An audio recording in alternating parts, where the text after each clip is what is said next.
Hello guys, my name is Matthew, and in today's video I'm going to show you how you can easily transfer your domain to Shopify.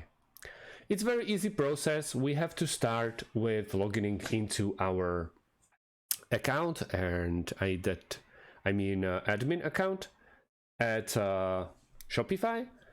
Once you do that, we have to focus on bottom left part of your screen. Where are the settings options? There is tons and tons of options that you can basically tweak your Shopify account around. And we want to click on domains. Right now, we can buy a new domain if you want to, or connect existing one. And we are interested in this one. So you just go with, for example, like this, domain asset, and then follow settings instructions.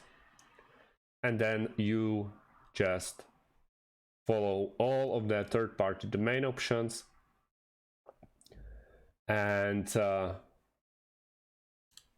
you'll be more set than done. Just verify the connection. Obviously, I just went with normal one like asset.sk. But if you bought your own domain, you just go to settings, go to domains, connect the existing one, write down the URL of your domain, and you'll be set to go. Thank you guys for watching, and see you in the next one. Have a great day and goodbye.